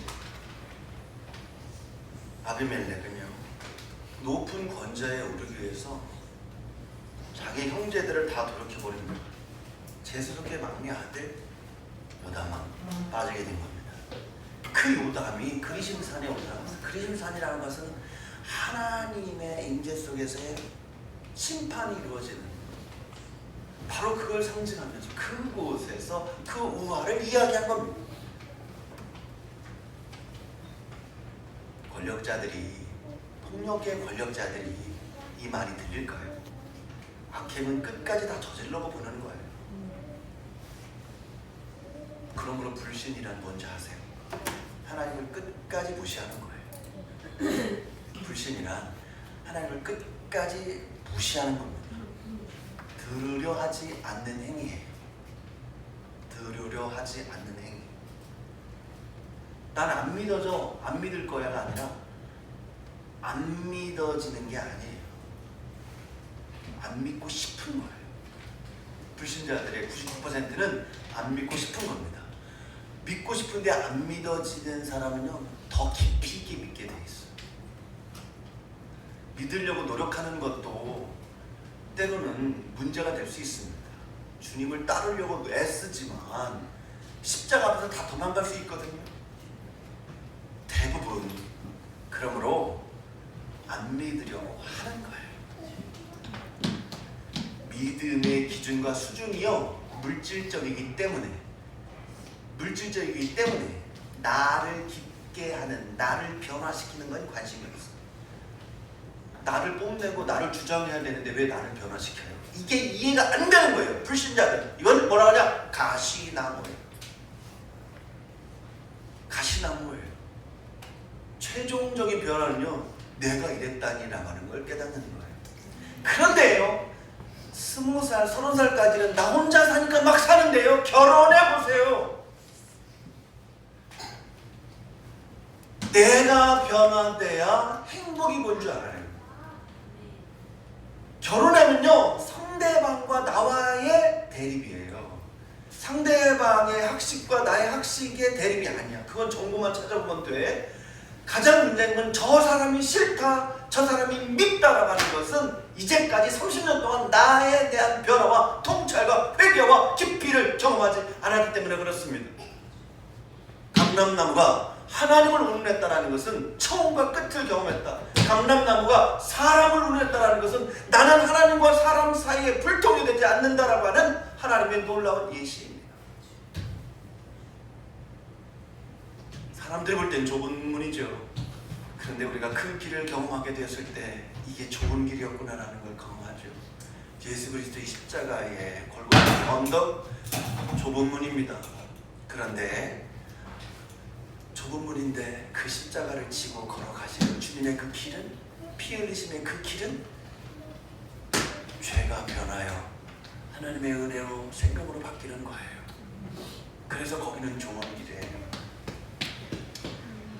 여러분, 교회가 자꾸 넓은 문처럼 얘기를 해요. 이 교회 오면요, 모든 게 다 있어요. 넓은 문으로 홍보를 해요. 넓은 문으로. 불신자들은 교회가 초라하면 안 온다고. 여러분, 식당이 초라하면 안 갑니까? 병원이 초라하면 안 갈까요? 명의가 있으면 문전성시를 이루어요. 여러분, 그 비결을 아시기 바랍니다. 아멘. 여러분이 집이 아파트 평수가 좁으면 자식들이 안 들어가나요? 그게 아니에요. 그 안에 각자 삶의 솔직함과 성실함과 하나님의 성실함의 경험이 있으면 내가 가득 경험한 하나님의 은혜의 생명을 싣고 오늘 가서 그 가정과 나눠야지라고 하는 마음이 들어오는 거예요. 세상적으로는 부모가 가장 뿌듯할 때가 뭐예요? 돈은 별로 없지만 가다가 오늘은 뭔가 재수적게 뭐가 생겨서 들어가다가 군고구마를 샀네. 우리 애들 두고 싶어요. 빨리 가고 싶어요. 식지 않게 따뜻할 때 먹이고 싶어서 빨리 집에 들어가고 싶어요. 집은 비록 파로프를 켜야 좀 따뜻해질 만한 초가집 안에 단칸방이지만 부모가 자식에게 뭘 주고 싶은 게 있을 때는 빨리 집에 가고 싶어요. 줄 게 있으면 빨리 가고 싶어요. 가도 줄 게 없고 가서 먹을 게 없으면 부모도 집에 들어가기가 참 민망하고 나라도 얘네들 편하게 있게 들어가지 말아야지 하는 생각을 가질 때가 있겠죠. 어떻게 하면 크기와 사이즈와 넓은 문이야 좁은 문이야 이걸 뛰어넘어서 함께 나누고 함께 행복하고 함께 대화하고 싶은 그 중심 뭐여야 될까요?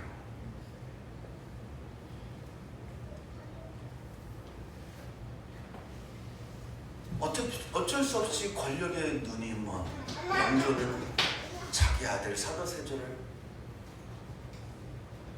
뒤지에 가둬서 죽이기까지 할까요?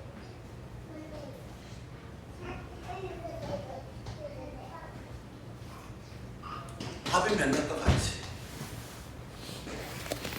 자기 형제들을 다 도륙하고 살육하여 그곳에서 세겜 땅에서 내가 왕이 되고자 왕으로 추대하는 세겜의 모든 유지들과 권력자들이 그에게 왕이 되도록 한 이유는 뭘까요? 자기들의 이익이 있기 때문에 그 이익을 보장받기 위해 권력의 눈이 먼 아비멜렉을 왕으로 추대합니다. 민주주의는 자칫 국민도 문제가 있을 수 있고 대리자도 문제로 드러날 수 있습니다.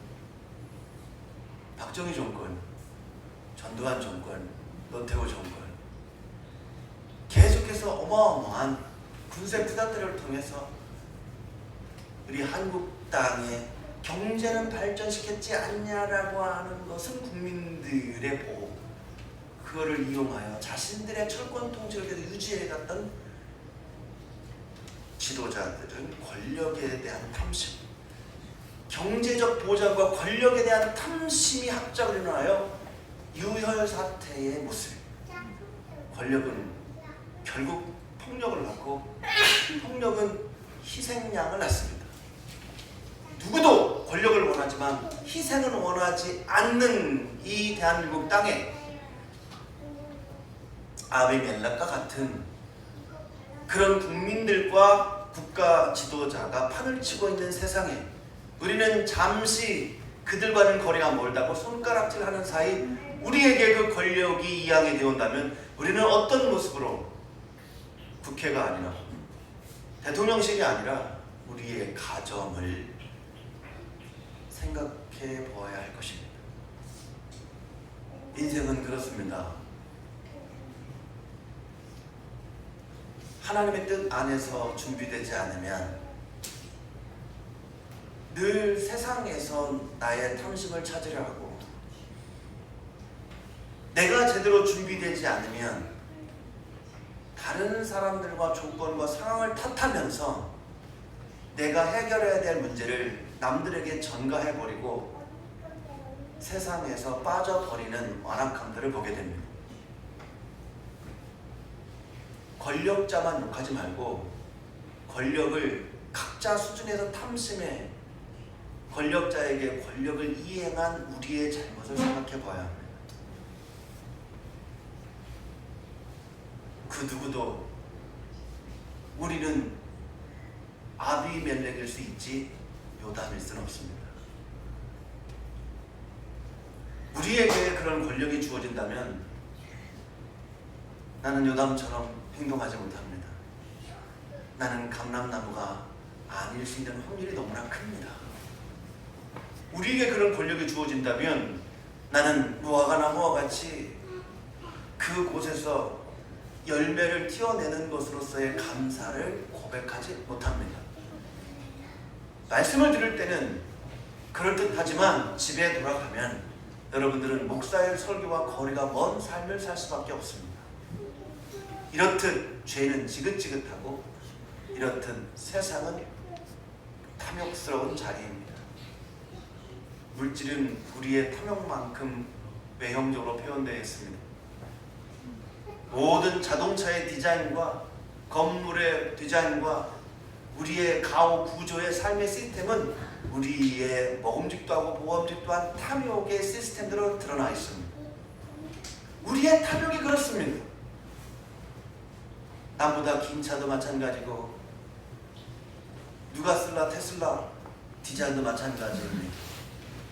인간의 탐욕이 자동차 디자인을 통해 드러나고 인간의 탐욕이 여러분의 욕실과 아일랜드 식탁과 여러분의 탐욕과 탐심이 여러분들의 지펠 냉장고 안에 다 들어있습니다.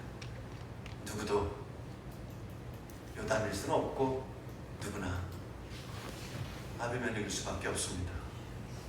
우리는 어떻게 좁은 문으로 감사하게, 내 뜻과 나의 습관은 넓은 문이었는데 어떻게 나를 이 좁은 문으로 인도하셨을까? 주님 감사하다고. 나는 십자가를 남한테 전가할지언정 내 스스로는 나 십자가를 지기 싫어하는데 어떻게 주님께서 나는 십자가를 감당할 수 있도록 온유와 겸손의 짐으로 바꿔주셨을까?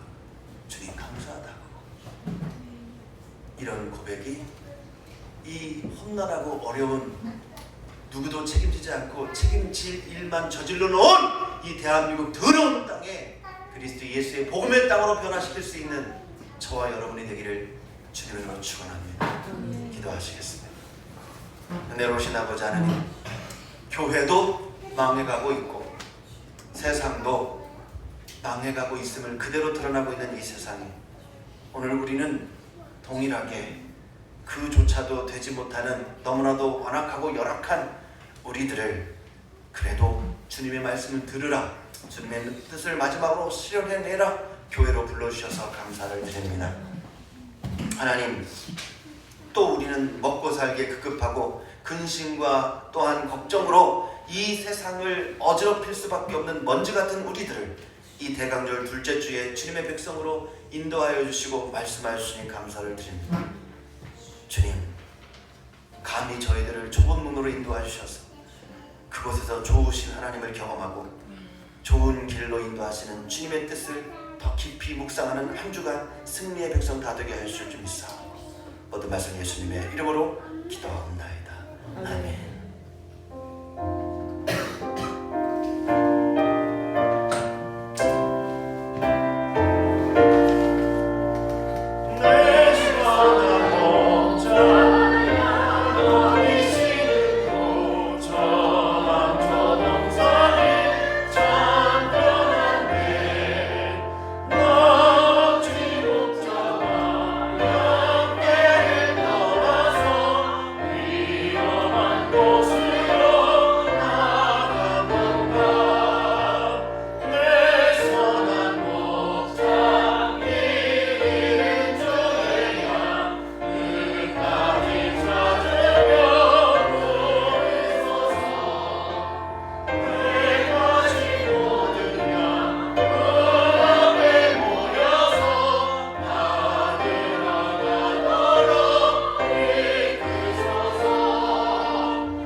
식사 후에 임원 모임들을 좀 잠깐 갖도록 하겠습니다. 지난주와 또 반복이 되는 얘기가 있고 또 여러분에게도 권면을 드릴 이야기가 있어서 오늘 뭐 장로님도 그렇고 우리 집사님 못 오신 분들이 계시지만 그래도 또 우리 한 가족에서 전달이 될 수 있고 그렇기 때문에 편안한 마음으로 하도록 하고요. 우리 성탄절 준비도 있고 그리고 1월에 여수에 찬양 또 예배 사역이 있는데 그 예배 준비도 함께 되기 때문에 우리 성도님들이 몸도 힘들고 분주한 연말의 시간이지만 주의 일을 잘 감당하는 백성으로서 남는 건 연말에 뭐 어떻게 보냈는가가 인생에 남는 게 아니라 우리 많은 시간 가운데 하나님의 영광을 위해서 어떤 모습으로 살아갔는가 여러분 이것만 남습니다. 그렇죠? 여러분 주보를 보십시오. 뭐가 남아요? 그때 헤어스타일 뭐 했다, 트리트 파마 했다 하나도 안 남잖아요. 우리가 하나님의 사람으로서 어떻게 지나왔는가가 남는 거니까 그건 또 남는 게 흉측한 것도 아니고 부끄러운 것도 아니고 그래서 여러분 그걸 위해서 잘 준비해 주시고요.